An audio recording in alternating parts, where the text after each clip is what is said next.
vamos dar iniciação. Então, a sessão de hoje é dedicada à Ferreirinha Alpina. O título é este que podem ver. Ferreirinha Alpina, a pequena ave que desce da montanha. E vamos ficar a perceber melhor a razão de ser deste título. A Ferreirinha Alpina, que é esta ave que podem ver aqui na imagem. Ora bem, a Ferreirinha Alpina é um passariforme, portanto pertence ao grupo das chamadas aves canoras, pertence à ordem Passariformes e à família Prunellidae e tem o nome científico Prunella colaris. Já vamos ver melhor o que é que significa.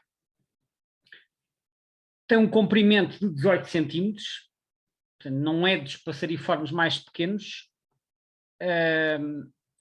e 18 centímetros é um bocadinho maior que um pardal. É mais ou menos... Não sei o que está a passar aqui, que só estão a aparecer aqui os controles da reunião flutuantes várias vezes, peço desculpa.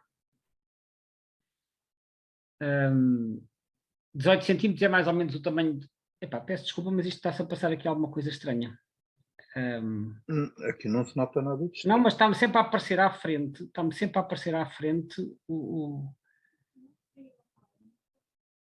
Está bem, então vou continuar. Está-me sempre a aparecer aqui os controles que eu estou sempre a mandar a ocultar e eu...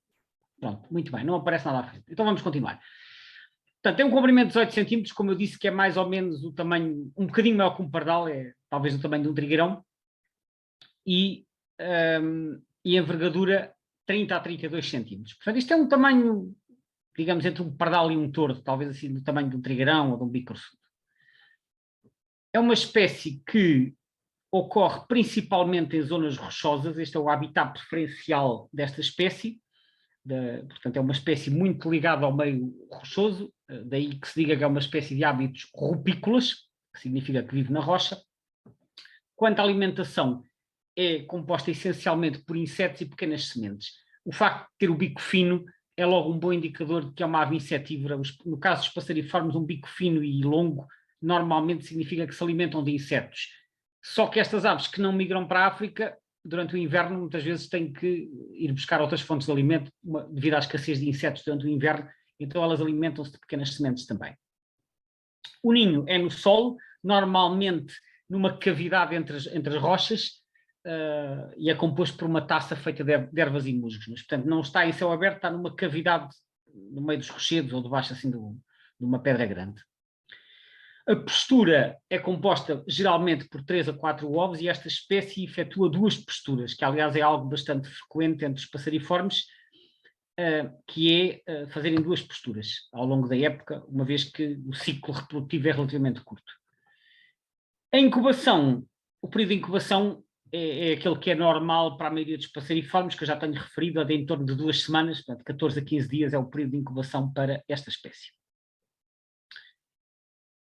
Quanto ao nome científico, como eu já disse, Prunella colaris, este nome tem uma particularidade, porque a maioria dos nomes científicos vem do latim ou do grego, mas neste caso o nome genérico Prunella vem nem mais nem menos do que do alemão. É uma adaptação do nome alemão Braunelle. Portanto, Braunelle vem de Braun, Braun significa castanho em alemão, e portanto Braunelle é, se traduzirmos à letra, o que isto significa a castanhinha, até porque a ferreirinha comum, que é aquela que ocorre mais frequentemente na Alemanha, é assim um passarinho castanho, castanhado. Eu às vezes, na brincadeira, há uns anos com os amigos, chamávamos às ferreirinhas os pardais de bico fino, por causa do seu ar assim um bocadinho apardalado, mas com o bico fino de insetivo. Portanto, em alemão, Braunelle é castanhinha, e quem deu o nome Prunella, que eu agora já não tenho de cor se foi o Linneu ou não, adaptou o nome alemão para, portanto, latinizou isto e ficou então Prunella. Prunella, então, vem do alemão. É um caso raro entre os nomes científicos que não vêm do latim nem do grego. Colaris é fácil de entender, significa que vem de colum, que significa pescoço, e, portanto, colaris é referente ao pescoço, significa que tem um colar. Isto não é verdadeiro colar, tem aqui estas manchinhas aqui na garganta. Algumas têm uma manchinha branca mais visível, formando aqui um meio colar, será sempre um colar incompleto, mas pronto, colaris significa isto mesmo. Aqui uma estampa tirada da enciclopédia Birds of Western Palearctic, que nos mostra diferentes imagens. sendo que a imagem 1 representa um macho no outono. O outono, para a maioria dos passeriformes, é a altura em que estão com a plumagem nova, ou que se costuma dizer às vezes a plumagem fresca. Porquê? Porque a maioria das espécies, não todas, mas a maioria faz a muda da pena durante o verão, após a época de reprodução. Após e não durante, porquê? Porque a muda da pena é um processo que requer muito dispêndio de energia, que as aves têm que substituir as penas, e portanto o crescimento das penas requer energia, e como a época de nidificação também requer muita energia, normalmente esses processos são desfasados no tempo. E, portanto, muitas aves fazem então a muda durante o verão, após a reprodução, o que significa que quando estão no outono estão com a plumagem fresca, ou seja, estão com as penas novas, em bom estado, não estão desgastadas. Quando chegam à primavera, já as penas apresentam algum desgaste. As diferenças de plumagem são pequenas, portanto, elas não fazem uma muda de inverno, e, portanto, o que nós vemos é algum desgaste visível, por exemplo, aqui nestas orlas brancas das grandes coberturas. Reparem, tem aqui estas pérolas nas grandes e nas médias coberturas, que depois na primavera já quase desapareceram porque as penas se foram gastando. Haverá outros pormenores, mas as cores também aqui, nas terciárias, por exemplo, começam a ficar mais esbatidas, também por causa às vezes da exposição à luz do sol. Portanto, na primavera, no caso das aves que têm esta estratégia de muda, a plumagem já se apresenta um bocadinho mais desgastada e no outono está com a plumagem fresca. Vemos no desenho número 3 uma fêmea no outono, são muito parecidas com os machos, portanto não há uma diferença significativa a nível da plumagem, elas são muito semelhantes, portanto as diferenças são muito ténues. No 4 vemos um juvenil, aqui em cima à direita, portanto com as cores ainda menos definidas, a cabeça não é tão cinzenta, é mais castanha, ainda tem aqui as comissuras bastante evidentes no bico. E depois o 5 e o 6 são duas outras subespécies, a subalpina que ocorre nos Balcãs e a montana que ocorre na Turquia. As diferenças são ligeiras, são sobretudo a nível das biometrias do bico e do tarso e também a nível da coloração da cabeça, que é um bocadinho mais, um cinza mais claro, como podem ver. Depois há uma série de outras espécies na Ásia, essas sim bastante diferentes, como já vamos, depois já vou mostrar umas imagens um pouco mais adiante. Aqui umas fotografias obtidas em Portugal, em que se vê precisamente as características mais identificativas desta espécie, nomeadamente o bico fino, notem com a base amarela, em especial aqui na mandíbula inferior, portanto a base amarela do bico é algo muito característico desta espécie, e outra característica também muito saliente são este padrão riscado ruivo nos flancos, que contrasta com o resto da plumagem, que é assim mais cinza, com laivos castanhos, mas depois o ruivo nos flancos, em forma de riscas, estas penas ruivas com as orlas brancas, é o aspecto que salta mais à vista. Num outro ângulo, podemos ver aqui nas partes superiores, portanto, na garganta, que este vermiculado de claro com pintinhas escuras, cá está outra vez a base amarela do bico, os flancos ruivos, e notem também este aspecto destas orlas brancas nas grandes coberturas que eu falei há pouco, portanto, que é mais visível no outono, é mais visível no outono quando a plumagem está fresca e depois começa a desgastar-se. Esta imagem, agora não tenho presente quando é que foi tirada, mas penso que em dezembro ou janeiro, portanto, a plumagem ainda está relativamente fresca, são então as características que mais facilmente permitem identificar esta espécie. Aqui um juvenil, esta foi fotografada em Espanha, podem ver, lá está, as cores ainda muito mal definidas, o ruivo ainda não apareceu muito aqui nos flancos, ainda tem aqui as comissuras visíveis do juvenis e a cabeça ainda está assim com um cinzento um bocadinho arriscado. E a cauda ainda parece estar em crescimento, ainda não está muito longa. Portanto, isto é o aspecto então do juvenil. Agora, a ficha sobre o Estatuto de Conservação, tirada do site da BirdLife, e o que é que nós vemos aqui? Vemos que a espécie está com o Estatuto Global LC, que é List Concern, em português, pouco preocupante. Isto é o gráfico com os vários estatutos de conservação, as várias categorias de ameaça, e a nível mundial é pouco preocupante, porque é uma espécie abundante e bem distribuída, e a nível europeu também é uma espécie com o estatuto pouco preocupante. Já em Portugal, tem o estatuto de quase ameaçada, segundo o livro vermelho. O quase ameaçada, que é que o NT não entra nas 3 categorias que já representam a verdadeira ameaça, é uma espécie de categoria de transição. Ela está quase ameaçada por ser uma espécie relativamente escassa em Portugal. Embora não nidifique, seja uma espécie invernante e as nossas populações são algo marginais, mas este é o estatuto atribuído pelo livro vermelho. Eu saliento que este é o estatuto atribuído na edição de 2005, que foi quando saiu o livro vermelho. Sei que está um novo livro vermelho em preparação, que está quase publicado, pode vir a ser publicado, penso que este ano. Portanto, o estatuto desta espécie e das outras todas poderá vir a sofrer alterações quando sair o novo livro vermelho. Mas, por enquanto, os estatutos de 2005 são aqueles que se aplicam. Portanto, quase ameaçada é o estatuto da ferreirinha alpina. Agora, aqui um mapa com a distribuição mundial desta espécie.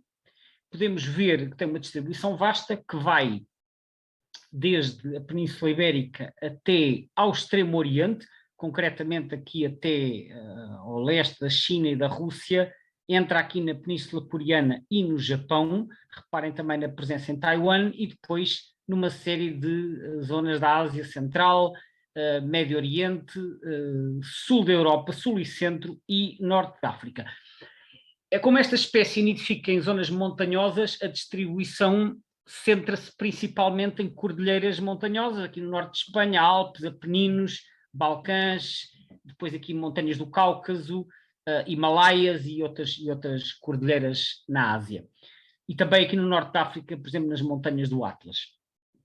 E como é uma espécie de altitude, isso também não surpreende por isso que a distribuição tenha muitas descontinuidades. Como podem ver, isto não é uma mancha contínua, porque pelo meio há zonas de planície e esta espécie não ocorre habitualmente em planícies, portanto é uma distribuição descontínua. Ora, com espécies que são maioritariamente residentes, reparem, o roxo significa residente, o azul significa invernante. Portanto, há aqui zonas onde elas aparecem só no inverno, mas há outras zonas nas montanhas em que elas ficam durante todo o ano.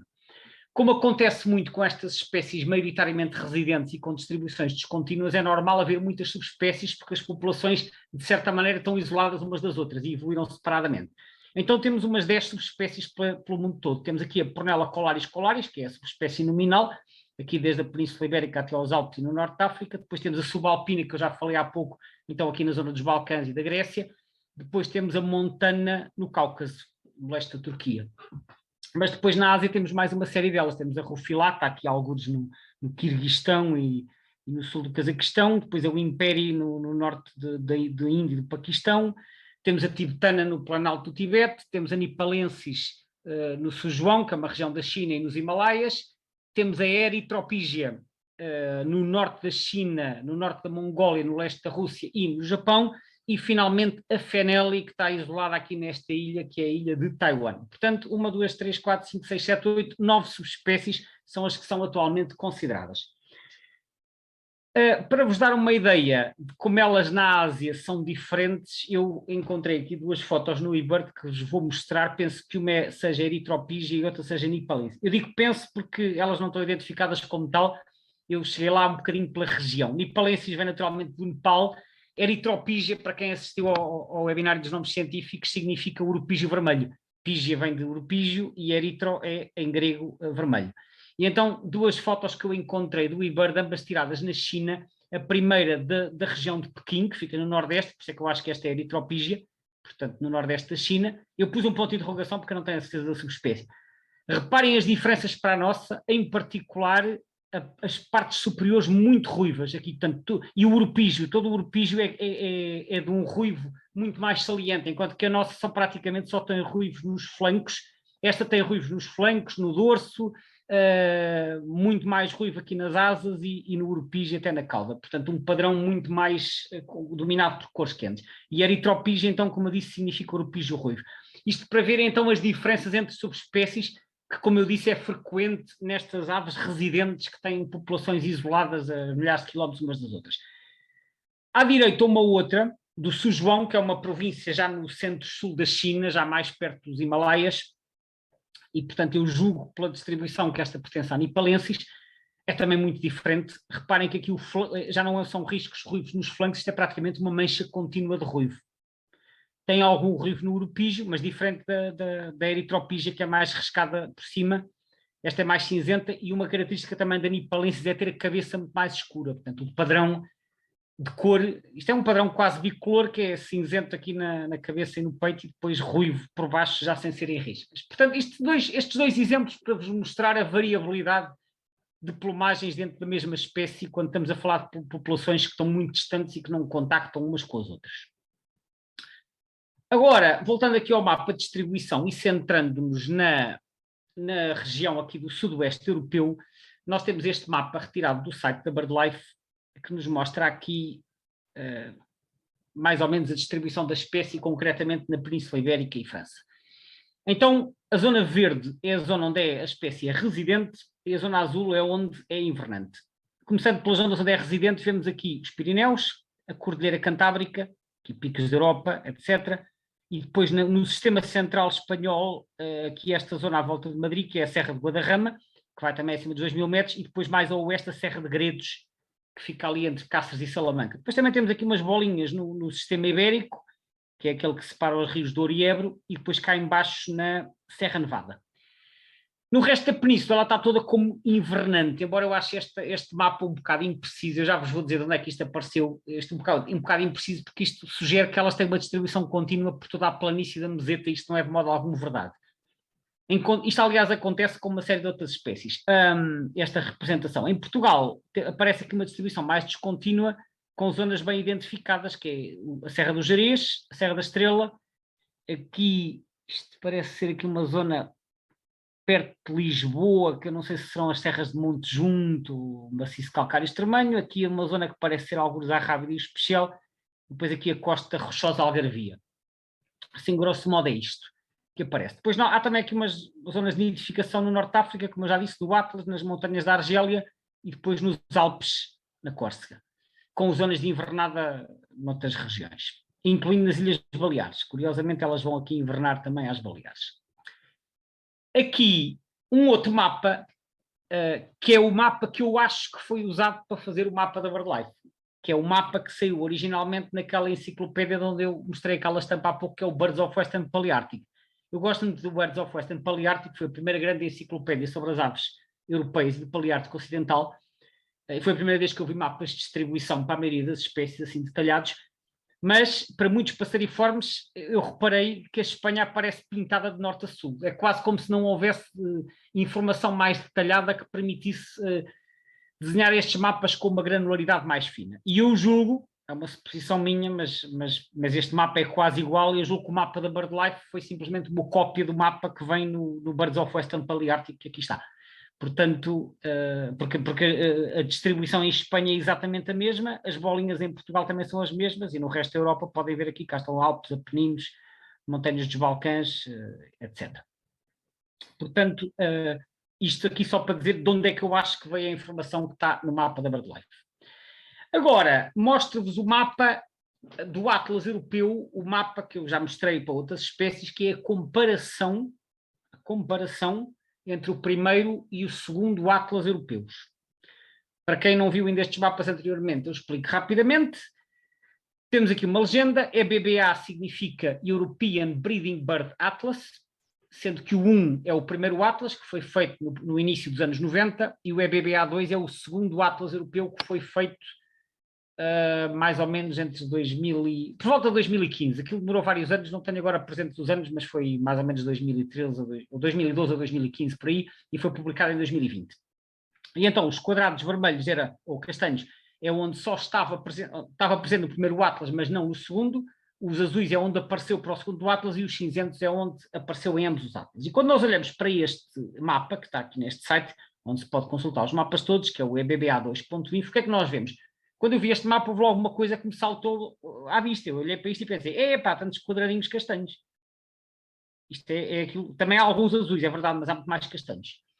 E isto tem um significado claro. Esta espécie está a regredir. É o que isto significa. Reparem que houve diminuições, ou seja, desaparecimentos um pouco por toda a Europa. Em Espanha, muitos, já vou falar mais detalhadamente do caso de Espanha. Em Itália, também desapareceu de uma data de sítios. Nos Balcãs, na Grécia, em Creta, que é aqui embaixo, esta ilha, na Roménia, aqui, portanto, aqui nos Cárpatos, também aqui no sul da Polónia, aqui será a República Checa, Eslováquia, Ucrânia, portanto, quadradinhos vermelhos de todo lado. Apareceram alguns azuis, mas não suficientes para contrabalançar os vermelhos. Portanto, claramente a espécie está a encolher em termos de distribuição geográfica. Isto é a primeira conclusão que se pode tirar olhando para este mapa. Vamos falar um bocadinho mais em detalhe do caso de Espanha, porque é o país mais próximo onde a espécie nidifica e é aquele de onde provavelmente vêm muitas das aves que invernam por cá. Eu já mostrei há pouco em detalhe não, peço desculpa, já mostrei há pouco o mapa da BirdLife, mas agora vamos ver o mapa mais detalhado do segundo Atlas espanhol, que foi feito entre 1999 e 2002. Portanto, é um projeto que tem cerca de 20 anos. Isto são quadrículas 10 por 10 km, e o que é que nós vemos aqui? Vemos aqui a mancha mais importante de todas, que é nos Pirineus, que é onde está o maior núcleo reprodutor desta espécie. Portanto, aqui nos Pirineus, isto é Aragão, isto é Navarra, isto já é Catalunha. Depois temos aqui outra mancha importante na Cordilheira Cantábrica, como eu já referi, portanto, que apanha aqui Astúrias, Cantábria, depois aqui País Basco, aqui o Sistema Central, que é o tal, perdão, peço desculpa, o Sistema Ibérico, que é o que separa os rios Douro e Ebro, portanto, isto será a província de Burgos, isto será Sória, isto será, penso que Logronho, e depois aqui temos Madrid, este triângulozinho aqui é a província de Madrid, isto é a Serra de Guadarrama, e aqui a Serra de Gredos, que eu já referi há pouco, isto é Cáceres, Ávila, Salamanca, portanto, só para situar. E depois temos aqui ainda um núcleozinho perto de Bragança, que é uma montanha, ou uma pequena cordilheira que existe ali do lado de lá da fronteira, que é Sanábria, que vai até aos 2.500 metros, portanto há uma população nidificante em Sanábria, perto da nossa fronteira, e depois cá está o tal núcleozinho isolado da Serra Nevada. Isto é a distribuição de nidificação há 20 anos. Entretanto, foi feito um novo Atlas espanhol, que foi publicado há 1 ano ou 2, e os mapas que também estão online, eu fui lá buscar, já lá vou mostrar. Entretanto, antes de passar, eu pus aqui uma notazinha que é importante para percebermos a situação da espécie, que eu retirei diretamente deste Atlas, e que diz assim: reproduz-se em zonas rochosas com prados alpinos, portanto é uma espécie de altitude, acima do limite das árvores. O limite das árvores varia com as serras, na nossa Serra da Estrela vai aos 1.600, em algumas montanhas dos Pirineus vai aos 2.000, portanto elas normalmente nidificam acima do limite das árvores. Nos Pirineus Aragoneses, que é aqui esta zona, cria entre 1.800 e 2.800 metros de altitude, portanto vejam, está muito lá para cima.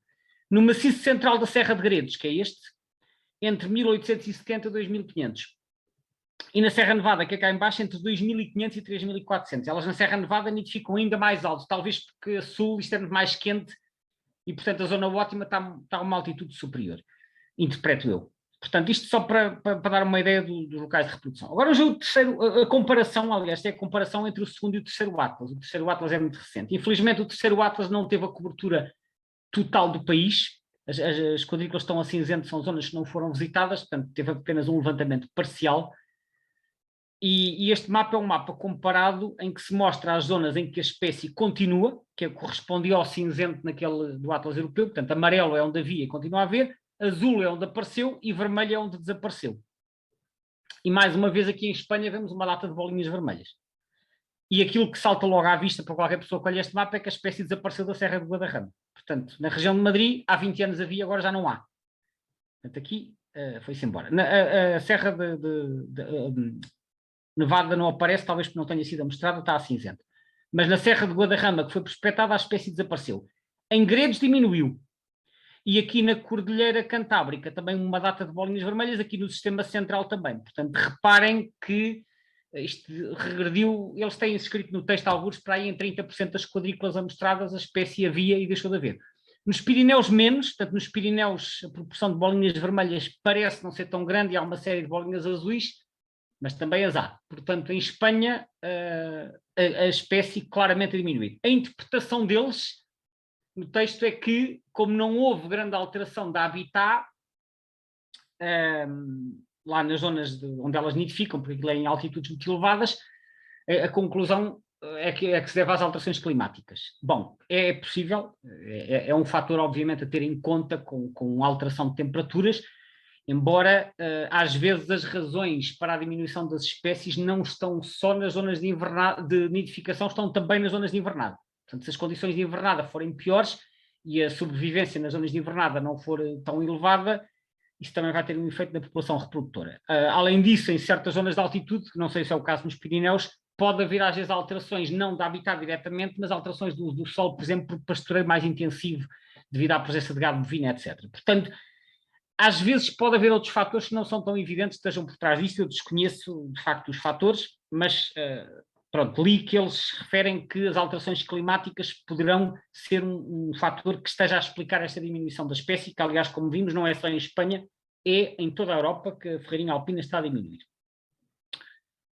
Agora vamos falar um pouco da distribuição em Portugal continental. Em Portugal continental esta espécie aparece na estação fria, no inverno, e eu fui ao IBIRD, e no IBIRD fiz um mapa com os locais onde a espécie já foi registada. Isto é o registro acumulado de todos os anos desde que há registros inseridos no IBIRD. E houve pessoas, como eu e outros, que inseriram até registros antigos muito anteriores à existência do IBIRD. Portanto, isto é o acumulado dos registros de muitos anos, de muitos observadores. E o que nós podemos ver é que este mapa é um mapa fortemente descontínuo.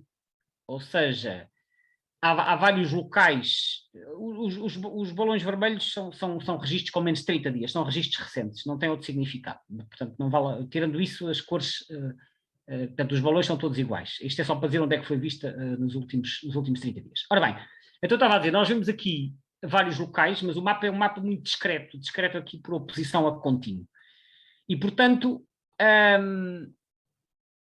possível, olhando para este mapa, com um pouco de conhecimento de geografia, perceber exatamente a que locais se refere a cada um destes pinos. E eu fiz aqui este exercício que vos vou mostrar. Então, no norte, dividindo agora pelas regiões, no norte identificamos aqui claramente a Serra do Gerês, a Serra do Louroco, que é este outro aqui à direita, depois aqui um conjunto de balões, uns em cima dos outros, que é o conjunto das serras Marão e Alvão. Depois temos aqui o Castelo de Algozo, que é também uma zona escarpada perto do rio, salvo erro, do rio Sabor, se não me engano, ou do rio Angueira, é um deles. E depois estes dois aqui já estão em território espanhol. Portanto, tudo zonas escarpadas perfeitamente identificadas e depois vastas zonas de ausência onde não há locais escarpados. Depois na região centro, a maior concentração surge aqui, que é o local do país com mais registros, é a Serra da Estrela.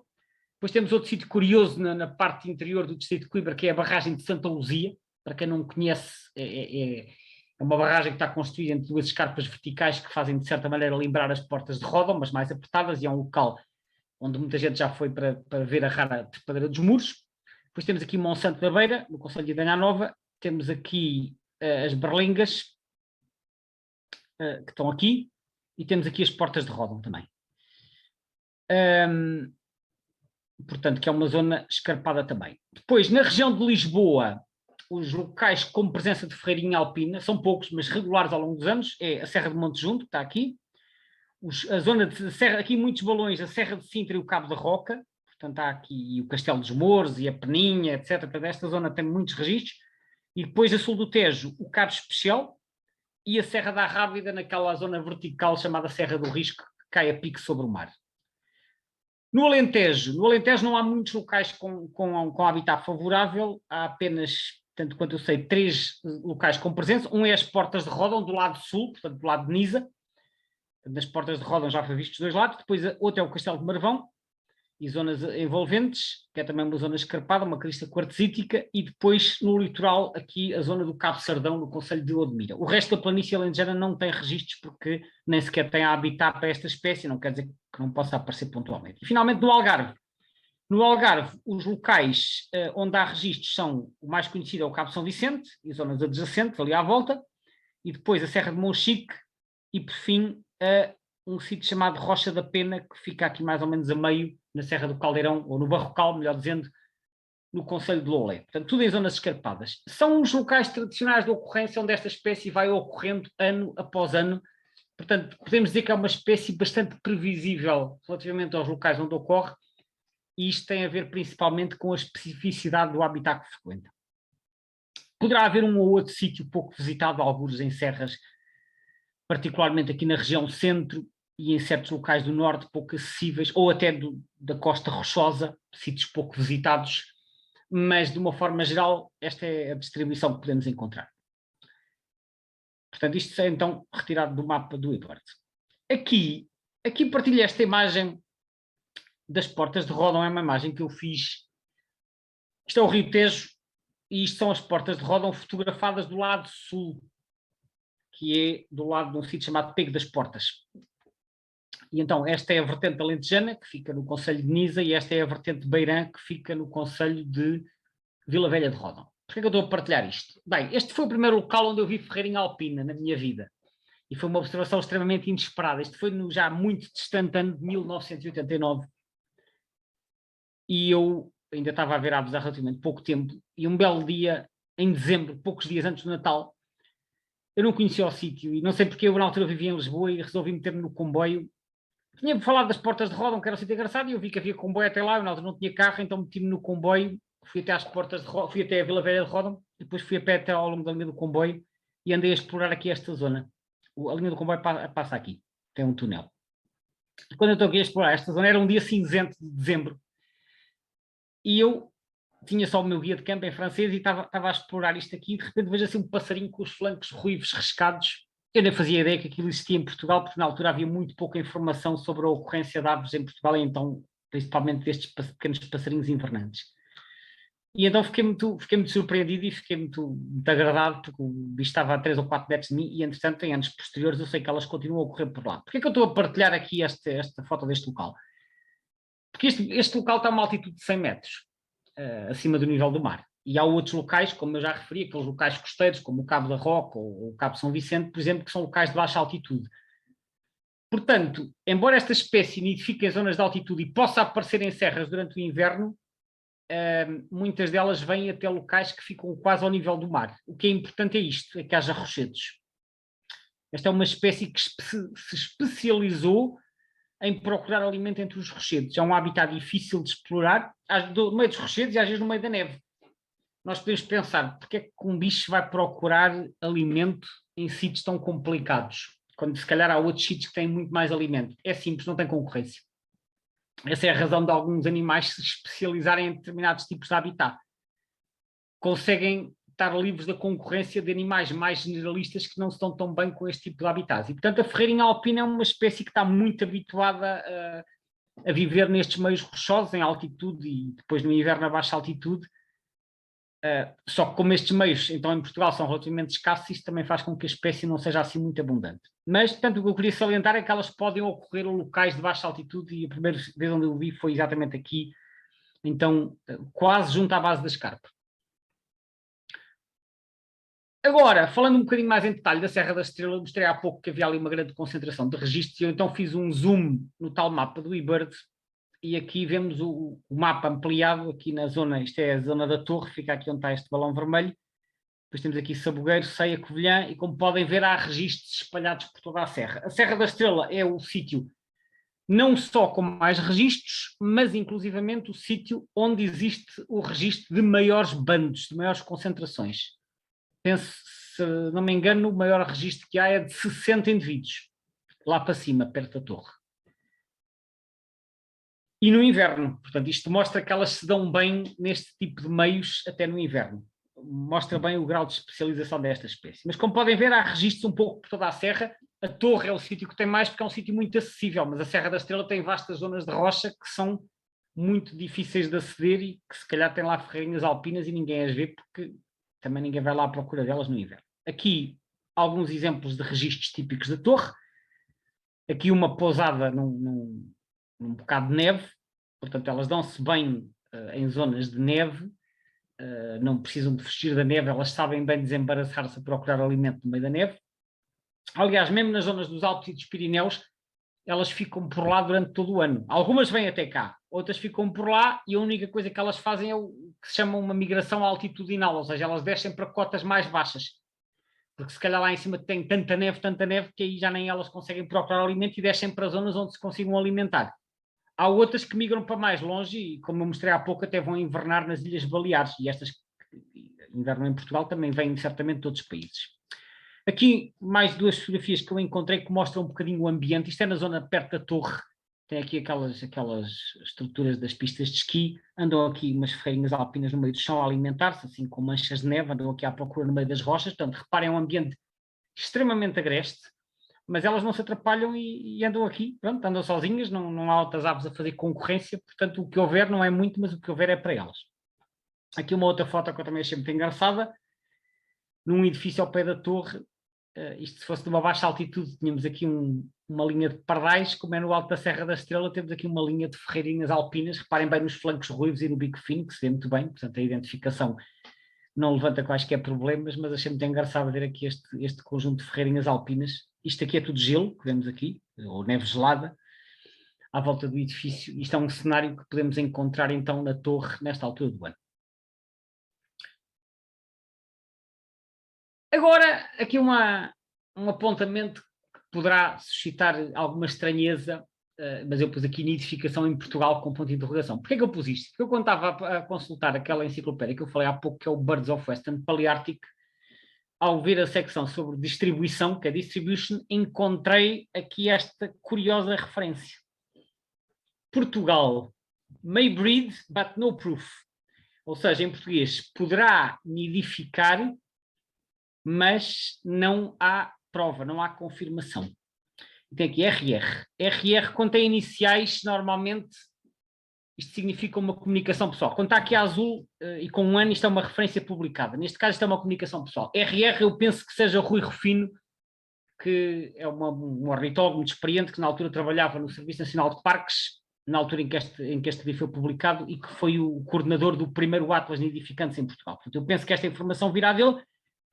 E nesta altura, nos anos 80, sabia-se que elas ocorriam no inverno, sabia-se que elas nidificavam nas montanhas de Espanha e, portanto, foi colocada aqui a possibilidade de elas nidificarem, mas que nunca foi confirmado. Hoje em dia, com os dados que existem, penso que não deverão nidificar. Mas notem que eu há pouco referi que tanto nos Pirineus como na vizinha Serra de Gredos, elas nidificam acima dos 1800 metros.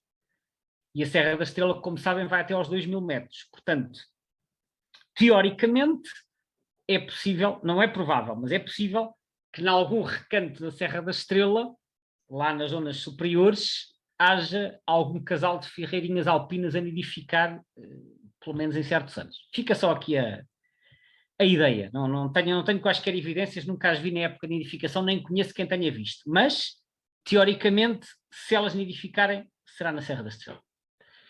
Aqui a parte sobre o habitat que vem na mesma enciclopédia, que diz nidifica exclusivamente em cadeias montanhosas de latitudes intermédias. Cá está, desde um limite inferior que está nos 1800, 2000, portanto seria o topo da Serra da Estrela, até à linha da neve. Portanto, é desde o limite das árvores até à snowline, que é o limite das neves permanentes, as neves de verão. Sendo que na Suíça vão até aos 3000 metros, mais ou menos, é o limite superior, na Suíça e no Cáucaso, mas extra limite, quer dizer aqui já fora do âmbito deste tipo, portanto fora do Paleártico Ocidental, na Ásia Central podem ir aos 4000. E nos Himalaias até já foi vista quase aos 8000 metros no Monte Everest. Portanto, vejam bem, isto é uma ave que consegue ocorrer em altitudes extremas, quando elas existem, se tiver condições para tal. Portanto, elas sobem realmente a altitudes muito, muito elevadas. No inverno, como eu disse, elas descem, fazem migrações altitudinais e algumas vão para outros países. Aqui o gráfico da frequência de observação em Portugal, da frequência de observação, portanto, que é a percentagem de listas que tem esta espécie. Podemos ver que há uma praticamente total ausência desde abril até ao início de outubro. Há aqui um registro isolado que foi na Serra da Estrela, que eu não sei exatamente se foi um engano ou se foi um bicho muito precoce, mas tirando estes registros isolados que não representam nada neste padrão, podemos ver que a chegada só se dá no final de outubro. É a partir daqui que começa a aumentar o número de registros, tem um pico em novembro, é quando a frequência é máxima, depois diminui em dezembro e janeiro. Este pico em novembro pode significar que há presença de aves em passagem, ou seja, que há aves que aparecem por cá em novembro e que depois vão embora para regiões mais a sul, quiçá até para o norte da África. Acontece, por exemplo, também com a alvéola cinzenta, quando eu falei há umas semanas atrás, também tem assim um pico em outubro ou novembro e depois diminui no inverno. Portanto, estas aves invernantes que aparecem por cá, nós nem sempre conseguimos distinguir entre o que são indivíduos invernantes e indivíduos em passagem, porque não há forma de os distinguirmos. Mas pronto, grosso modo elas estão presentes desde final de outubro até ao final de março, há um pico em novembro e depois os números estão razoavelmente estáveis até meio de fevereiro e depois começam a diminuir quando elas se vão embora para as zonas de reprodução. Falando em reprodução, eu já tinha dito que a ferreirinha alpina tinha um sistema de reprodução bastante invulgar. E é disso que eu vou falar agora para terminar a apresentação.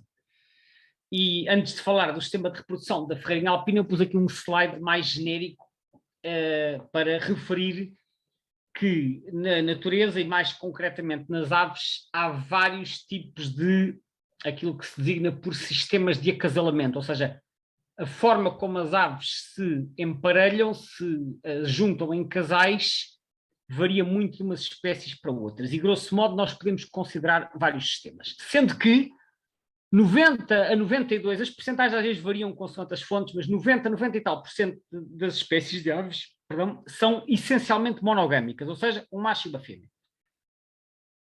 Atenção que quando dizemos que são monogâmicas, não significa que sejam monogâmicas para a vida toda. São monogâmicas para a reprodução, para aquela época de reprodução. Eu já vou detalhar isso mais. É que depois aqui temos dois subconjuntos. Temos aquelas que formam casais para a vida toda, que supostamente são cerca de 14% das espécies. São exemplos as corujas das torres, a águia real, as movelhas, os gansos e, pelo que sei, também a maior parte dos cisnes. Portanto, estes são exemplos de espécies que, quando se juntam em casal, mantêm-se juntos o resto da vida, pelo menos enquanto ambos os parceiros forem vivos.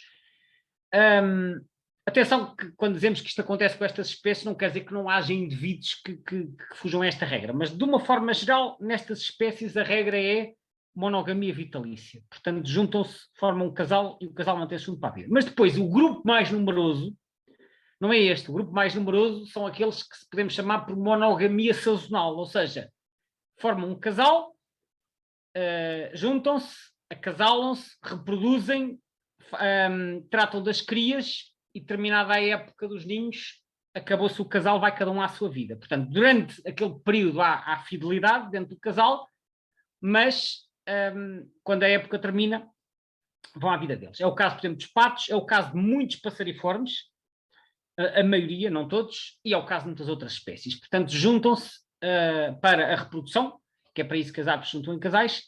Algumas que fazem duas posturas mudam de parceiro da primeira para a segunda postura, portanto, não andam ali a meio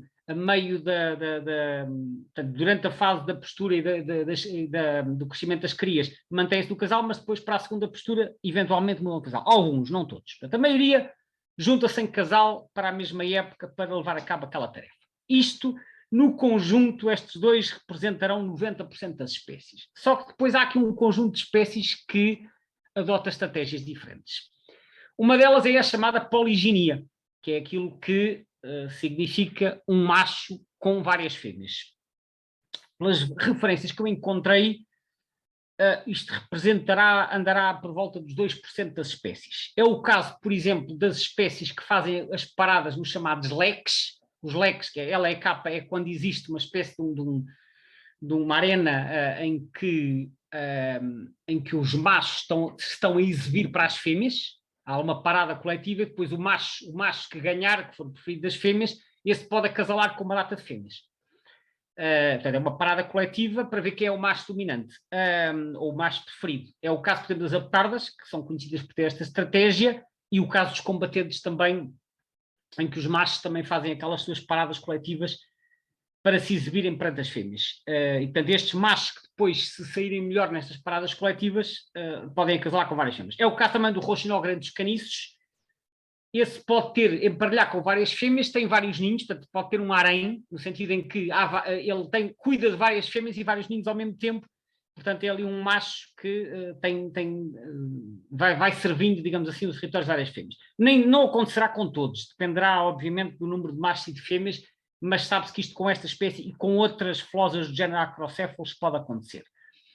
Mas também temos o sistema inverso, que é a poliandria. A poliandria é quando uma fêmea acasala com vários machos. Isto também é uma proporção reduzida, andará por 1% das espécies. É o caso dos falaropos e de várias outras limícolas.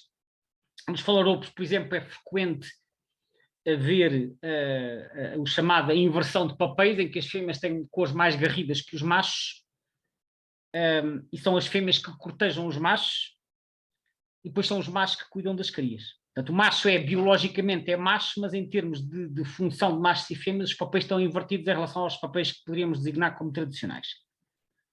Acontece com algumas outras limícolas, acontece com algumas aves marinhas, acontece com alguns ralídeos e acontece com a ferreirinha comum, com a Pernela modularis, que também tem assim uma estratégia baseada em pares múltiplos, mas que a abordagem mais frequente é formar trios, ou aquilo que nós, enfim, traduzindo para a espécie humana, podíamos chamar uma espécie de triângulo amoroso, em que neste caso temos uma fêmea que vai acasalando com dois machos diferentes. Portanto, é uma situação frequente na ferreirinha comum, que é um parente próximo da nossa ferreirinha alpina. Mas a ferreirinha alpina tem uma estratégia diferente, que não é nem poliginia, nem poliandria, mas sim uma mistura destas duas coisas que tem como designação este palavrão, poliginandria. Ou seja, em vez de ser um macho com várias fêmeas ou uma fêmea com vários machos, é várias fêmeas e vários machos que acasalam todos em grupo uns com os outros. Isto, enfim, para os nossos padrões é uma abordagem altamente promíscua, mas é assim, é esta a estratégia reprodutora desta espécie. É um caso bastante raro na natureza, haverá outras espécies, mas é uma estratégia que já está bastante estudada e que na ferreirinha alpina parece ser uma estratégia dominante, pelo menos em algumas regiões. Portanto, várias fêmeas e vários machos formam um grupo e vão acasalando todos uns com os outros. E, portanto, tem este nome poliginandria, que significa poli, que é vários, gina, que é fêmeas, e andria, que é macho, portanto, várias fêmeas e vários machos é o que isto significa. E então, encontrei aqui esta imagem engraçada do site 10,000 Birds, e que diz assim, eu vou traduzir, bem, então você provavelmente já se deparou com o caso de poliginia, que é um macho e várias fêmeas, como no caso dos leões, que também são conhecidos por fazer isto, Red-winged blackbirds, que é uma ave norte-americana, e Northern Harrier, que é o circus, é o equivalente ao nosso sartaranhão azulado nos Estados Unidos, que é o circus Hudsonius. E também já poderá ter ouvido falar de alguns casos de poliandria, que é uma fêmea e vários machos, como por exemplo o falaropo ou as jacanas, que também são limícolas. E depois diz, mas as ferreirinhas alpinas têm uma estratégia muito mais interessante. 3 a 5 machos defendem um território em conjunto, contendo 2 a 3 fêmeas, separadas espacialmente, e todos os indivíduos nesta relação poliginandrica, acho que se pode traduzir assim, podem acasalar uns com os outros. No entanto, os machos mais dominantes, em geral, têm mais acesso às fêmeas, o que também é compreensível, que acontece com outras espécies. Os machos dominantes normalmente têm acesso privilegiado às fêmeas. Mas, portanto, aqui o que acontece é um território tem 3 a 5 machos, 2 a 3 fêmeas, e depois, digamos, dão-se todos uns com os outros, no sentido íntimo do termo. Eu aqui encontrei algumas referências, aqui também é do Birds of Western Palearctic, da secção Bonds, portanto, significa a formação de casais, que eu sublinhei só aqui 2 frases que achei curiosas, que é, eles dizem que o sistema provavelmente é monogâmico. Esta referência já é mais antiga, que entretanto há estudos mais recentes que mostram que não é assim, mas eles já dizem, contudo, na Suíça, muitas aves não nidificantes, portanto, que não estão a nidificar, associaram-se intimamente com casais nidificantes. Reparem na perversidade, eles não estão a nidificar, mas vão ter proximidade íntima, entendam-se, vão estar a copular com casais nidificantes. Portanto, elas enfim, andam todas a coplar umas com as outras e aparentemente dão-se bem com isto, porque é a estratégia de sobrevivência da ferreirinha alpina. E depois diz, em Karkonosze é uma cordilheira no sul da Polónia, também chamada a Montanha do Gigante, fêmeas foram registadas a copular de forma promíscua num bando de 4 aves. Portanto, mais uma referência, neste caso da Polónia, a revelar que as ferreirinhas alpinas andam a copular livremente umas com as outras. Aqui, retirado do site Birds of the World, aqui também sublinhei duas frases que descrevem um sistema de reprodução, que diz sistema de acasalamento poliginândrico, 2 a 5 machos partilham um território que se sobrepõe com a área de 2 a 5 fêmeas, de forma mais ou menos exclusiva, ou seja, estes conjuntos de machos e fêmeas formam um território, eles acasalam todos uns com os outros, mas não há aqui partilhas para fora do grupo. Portanto, dizendo assim isto de uma forma mais coloquial, não há cá confusões, isto é só aqui entre nós, não queremos cá pessoal de outros grupos. Só que dentro deste grupo, o sistema de acasalamento é muito cruzado, vamos dizer assim. E depois tem aqui ainda uns pormenores curiosos, que os machos competem para copular com as fêmeas férteis e as fêmeas competem para atrair machos, e que a exibição de solicitação das fêmeas tem uma taxa de copulação extremamente elevada, até 1000 vezes por uma postura, normalmente envolvendo vários machos. Portanto, várias referências que comprovam que é exatamente isto que se passa com as ferreirinhas alpinas. Depois tem aqui mais detalhes que eu agora vou estar a ler, do site Birds of the World. E por fim, um outro artigo que eu encontrei, também, este só dá para ler o resumo, porque o artigo está fechado, que foi publicado no jornal Für Ornithologie, que é uma publicação alemã, e aqui no resumo diz que eles andaram a estudar, neste caso nos Alpes Suíços, um grupo de uma população de ferreirinhas alpinas, e que eles fizeram, portanto, confirmaram também que havia este acasalamento cruzado entre machos e fêmeas de um mesmo grupo, neste caso 3 a 5 machos, 2 a 3 fêmeas, e eles depois fizeram análise de ADN, portanto, eles verificaram que eles se copulavam uns com os outros, fizeram análise de ADN e verificaram o seguinte: as fêmeas copulavam de forma promíscua com vários ou todos os machos do seu grupo, e que os machos alfa e beta tinham mais acesso às fêmeas que os machos subordinados. Isto é aquilo que eu já referi. Quanto às análises de ADN que eles fizeram, o que é que mostraram? Que em 3 das 5 ninhadas que eles fizeram análises, houve casos de paternidade múltipla com até 3 pais diferentes. Ou seja, explicando isto, na mesma ninhada, na mesma postura que uma fêmea pôs, havia crias de 3 pais diferentes. Portanto, que é uma consequência lógica quando uma fêmea andou ali a copular com os machos todos do grupo. Portanto, os vários ovos e depois as crias tinham pais diferentes, e esta é a estratégia de reprodução da ferreirinha alpina, que já foi então analisada em vários países da Europa. Isto pode-nos parecer um bocadinho estranho, porque de facto isto é completamente diferente daquilo que são os nossos padrões, mas outras espécies realmente têm outros padrões reprodutores. Qual é a curiosidade aqui? A curiosidade é que isto parece ser um caso relativamente raro mesmo entre as aves. Como eu referi há pouco, a maioria das aves são monogâmicas, algumas são poligínicas ou poliândricas, mas esta história da poliginandria pode acontecer em mais alguma espécie para além da ferreirinha alpina. Esta é provavelmente a que está mais bem estudada, mas é realmente um caso invulgar em termos de estratégia reprodutora. Agora, se isto continua, é porque isto dá resultado. Portanto, elas, por alguma razão, conseguiram sobreviver. Poderá ter a ver com as características do habitat, etc. Mas eu, quando li sobre isto, como ia fazer o webinário sobre esta espécie, achei que era interessante partilhar aqui, até pela curiosidade de ser um sistema tão atípico. Bem, vamos terminar a apresentação. Vou só fazer aqui então o resumo final. Vimos que a ferreirinha alpina se distribui por todo o Paleártico, desde a Península Ibérica até ao Japão, mas de forma descontínua, uma vez que as áreas de ocorrência coincidem sobretudo com as cadeias montanhosas, e vimos que há várias subespécies, que muitas vezes estão isoladas umas das outras, portanto, nas tais cordilheiras montanhosas, Europa, Norte da África e Ásia. Vimos que é uma migradora parcial, faz muitos movimentos altitudinais, descendo então para locais de menor altitude, para fugir às condições mais rigorosas, mas que há outras que fazem movimentos mais amplos para ir invernar noutros países. E vimos que na Europa, comparando os resultados dos 2 atlas europeus, que a sua área de distribuição está em regressão e que elas desapareceram de muitas quadrículas por comparação com o atlas anterior. Vimos que em Espanha a espécie também está a diminuir, tendo desaparecido da Serra de Guadarrama e verificando-se desaparecimentos importantes na Serra de Gredos, que é no sistema central, e na Cordilheira Cantábrica. Vimos que em Portugal é uma invernante pouco comum e localizada, portanto que ocorre num número de locais muito específico, sendo mais abundante na Serra da Estrela. A origem dos invernantes não é conhecida, porque esta espécie quase não é anilhada, mas pensa-se que virão ou das cordilheiras espanholas ou dos Alpes, e vimos que o sistema de acasalamento desta espécie é muito invulgar e é baseado então neste sistema que reúne várias fêmeas e vários machos que pulam uns com os outros e que tem esta curiosa designação de poliginandria.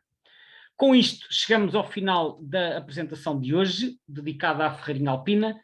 Espero que tenham gostado, agradeço a vossa atenção e, como sempre, fico à disposição para quaisquer questões que queiram colocar. Muito obrigado.